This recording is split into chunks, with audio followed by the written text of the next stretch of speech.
2018 Honda Civic Type R. Small changes are sometimes all it takes to make something that's already great into something mind-blowing. Take grilled chicken for example, smother that bad boy with Nandos hot sauce, and you've got the perfect lunch. Take your own bed, add fresh sheets, bonus points if you didn't change them yourself, and you get what's known as a bedgasm. Or how about ordering an Uber? The feeling you get when a Mercedes E-Class shows up instead of a Prius is world-class. In the world of cars, manufacturers update existing models, from simple facelifts through to all new platforms, and while the changes are usually good ones, there are usually a few things that get overlooked, like harsh riding suspension or a gearbox that feels like you're stirring a pot of oats. But with the all-new FK8 Civic Type R that I've just driven on road and track, every single small change that Honda has made has contributed to a car that is now harder to fault than that movie with Scarlett Johansson where she's in a bodysuit the whole time. Ghost in the Shell I think it's called. So what's been done to make the new FK8 Type R even more desirable? Well, for starters, there's slightly more power, up from 306 bhp to 316 bhp. In reality, you barely feel the difference, but more is always better. Inside the engine, there's now a lighter, single-mass flywheel that weighs 8.7 kilograms versus the outgoing FK2's 14 kilograms. This makes the 2.0-liter turbocharged engine feel keener to climb through the rev range and helps slingshot you out of corners with even more room. Getting even more nerdy, you'll be pleased to know that the engine's exhaust valves are now filled with sodium, which helps with heat transfer. Because I hated that the FK2's exhaust valves weren't filled with sodium before. Torsional stiffness is also up 38%.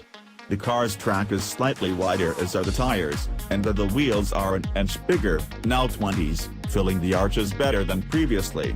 The bonnet is lower than the FK2's, top speed is up by 2 miles per hour, now 169 miles per hour, and at the rear, the new car now features vortex generators, which punch the air and directs it to the wing, which despite being thinner now, actually creates more downforce. In fact, the Type R remains the only car in its class that produces downforce, while all others simply reduce lift. The more you know.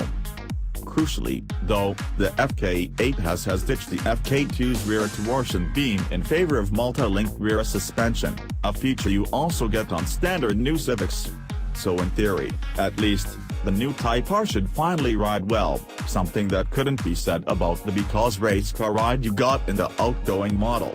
So here's how I got on with the new Type R. At 8:30 I was given the keys to the new car. My route from a fancy Dresden hotel to the Lausitz ring was around 100 miles away, and this being Germany, the de-restricted autobahn lay ahead. But before any top speed runs, which you can watch in tomorrow's video on the channel, I instantly noticed the improved ride quality.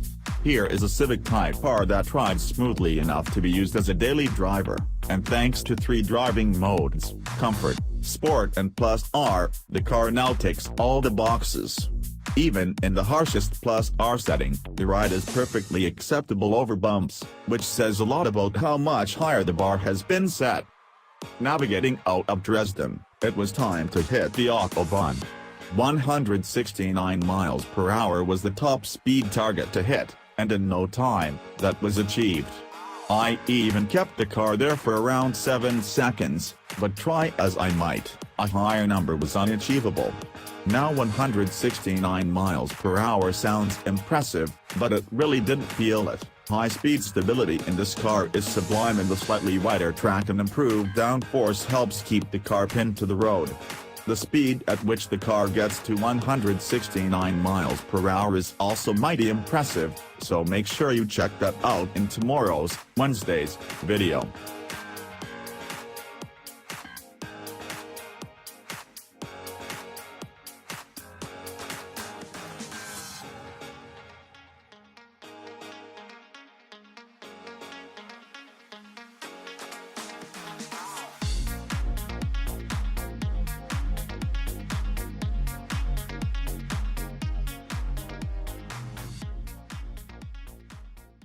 Thank you.